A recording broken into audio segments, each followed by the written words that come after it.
Do you enjoy desserts? Do you have a really sweet tooth and the best part of a meal is the dessert at the end? And that's 100% okay, as long as you only have one and as long as you don't go crazy with the portion size. But having dessert, even though they usually are high in sugar and saturated fat, is fine. And even having one every day shouldn't be a big issue as long as you understand your portion size. But in this video, I'm going to show you 4 healthier alternative desserts that will still satisfy your sweet tooth craving.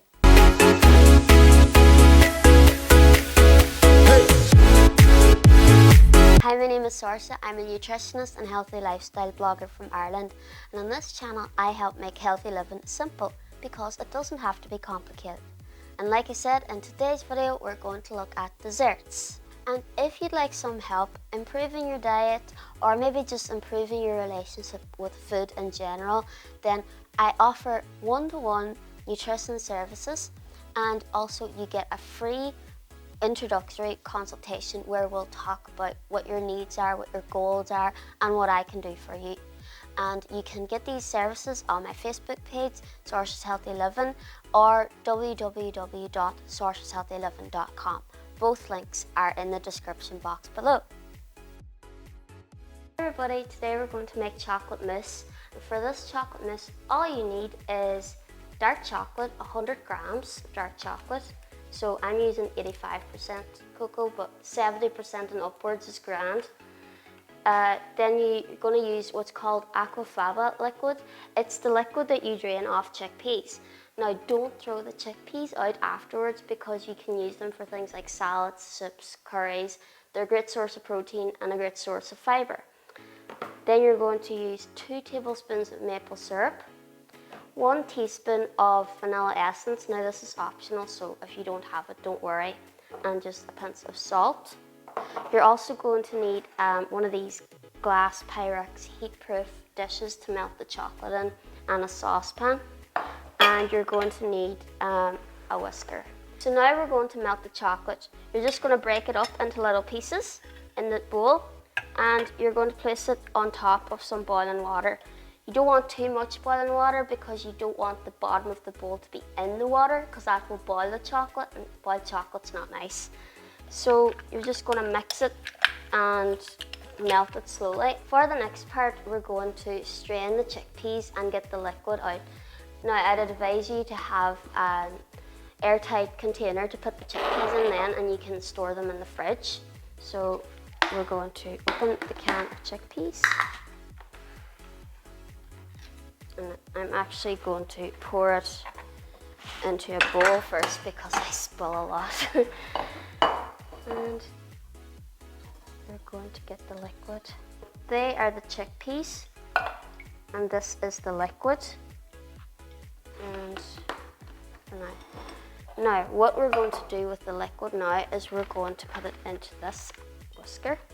Now we are going to make stiff peaks, as in if we're making a meringue. So when you're making a meringue, you would whisk the egg white until you can put the bowl over your head without anything falling in.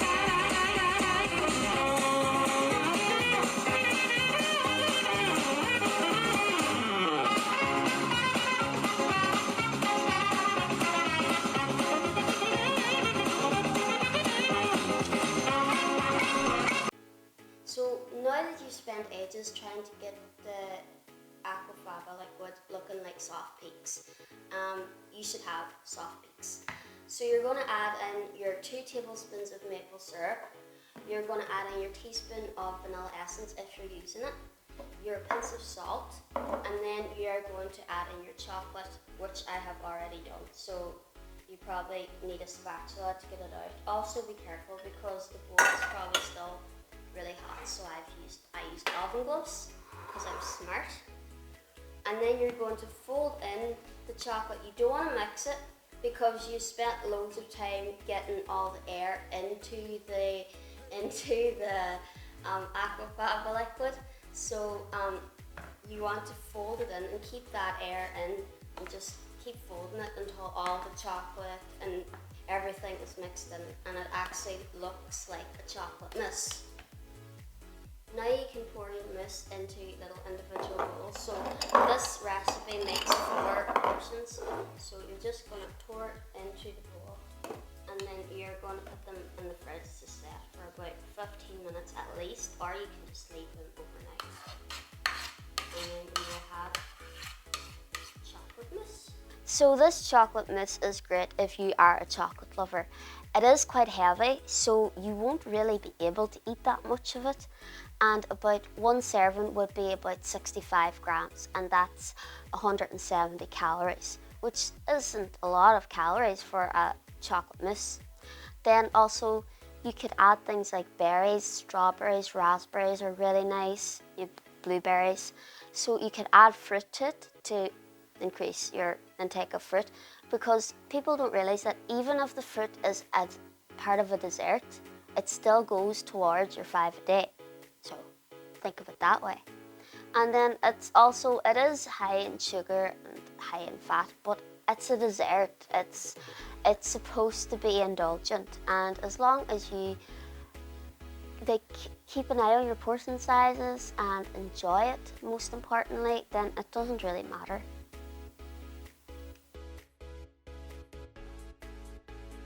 So now we're going to make my kind of take on a banoffee pie, I think. So for this recipe, you're going to need 2 frozen bananas. You're going to need a cup of ice cubes. You're going to need 2 tablespoons of nut butter. I'm using peanut butter, but you can use almond butter, whatever nut butter you like. I'm using caramel sauce for kind of a topping, but you can top it with chocolate or whatever you want. 80 grams of shaved almonds and digestive biscuits for the base. I've got 9 digestive biscuits here and just a knob of butter. So first of all, I'm going to use my NutriBullet, but you can use a food processor to do this. And you're just going to throw the almonds in and try not to spill them. Oh, that didn't work. You're going to put the almonds into your food processor or your NutriBullet or whatever you're using, and you're going to basically blitz them. So as you can see, they're like powdery now. Now we're going to add in the rest of the ingredients. So I'm just going to open it up and add in the frozen bananas. First time I've ever frozen bananas before. So there you go. These have only been in the freezer for a few hours, so I'm sure if you wanted you could put them in overnight. Ice, and then 2 tablespoons of nut butter.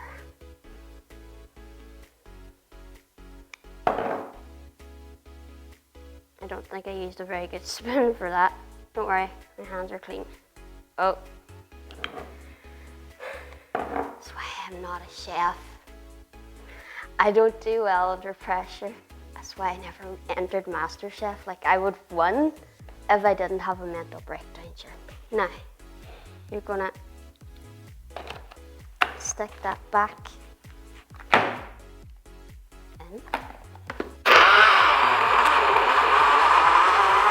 Now it is nice and smooth, so we're going to remove it and put it into a plate. You're just going to set this to the side for the minute. Now the next step is to make like the cheesecake base. So you're going to get your biscuits, you're going to get a rolling pin, you're going to think of somebody you really don't like, and you're going to bash the biscuits. Alternatively, you can put these into a plastic Ziploc bag and roll them out. And once your biscuits are like fine breadcrumb kind of, you're going to melt your butter. I melted it in the microwave for about 30 seconds and just add it in. And you're going to then mix it with a spoon. You might need to add more butter. It's to make like a cheesecake base, so you want the biscuits all to stick together. Also, you need to have like a cake tin, or you can use little individual ones if you want to make little individual banana cheesecakey things, whatever you want to call this. So once the biscuits are kind of all stuck together, the butter, you're going to empty them in, and you're going to spread them out evenly as you can.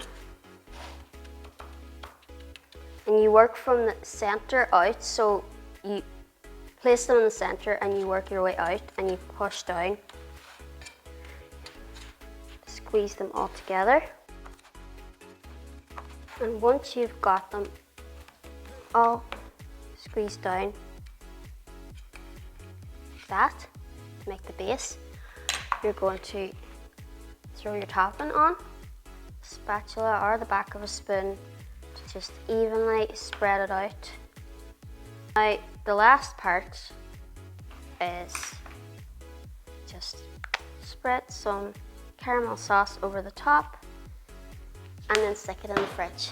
Now this banana pie was like a bit of an experiment between like banoffee pie and a banana ice cream. Now in the video it didn't exactly work out good, but I think that's because the ice needed to be melted a little bit, and also the NutriBullet wasn't the best thing, so I'd say use a food processor. Apart from that, it tasted really good. You can do it without the biscuit base. Once again, you're getting 2 bananas there, so it goes towards your fruit. It is a bit heavier, it is a bit higher in calories.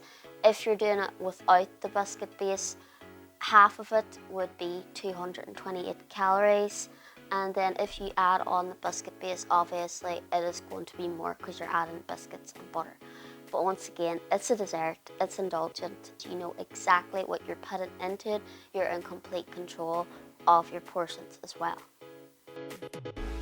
Right, now we're going to make a strawberry sorbet. So what you need is about 250 grams of strawberries and about a tablespoon of maple syrup or honey, and I'm going to use my NutriBullet.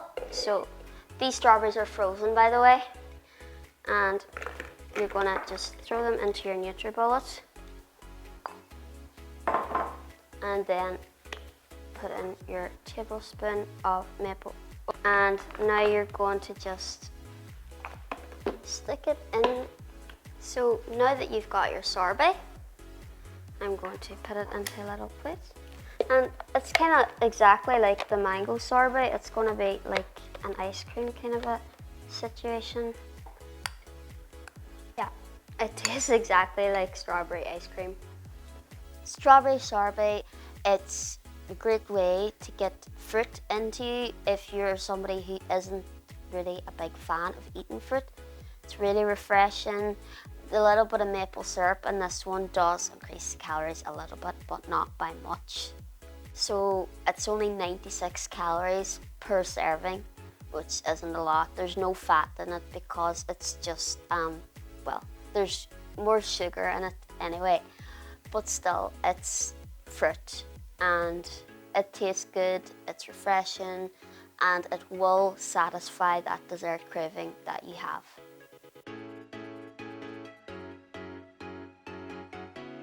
Now that your mango pieces are frozen, you're going to blitz it up and make a sorbet. So I'm going to use my trusty NutriBullet once again. Just all you have to do is put the frozen pieces in to... Oh. I actually have 2 mangoes in this.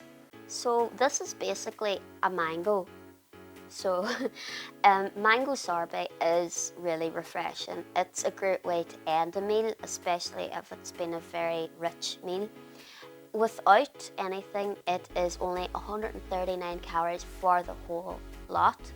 But then if you want to add ice cream, there you could add a scoop of ice cream and it's 242 calories. So you can do a lot with it. You could have with ice cream, without ice cream. You could make it into an ice pop if you have the little ice pop molds. So you can do a lot with it, and once again, it's really refreshing, and you get one of your 5 a day. So I hope you enjoyed this video. I hope you try some of the desserts, and if you do, please comment below. Tell me if you like them, if you done anything different to make them more your preference. And also, if you did like this video, please like, subscribe and hit the notification bell, and we'll see you next time. Bye.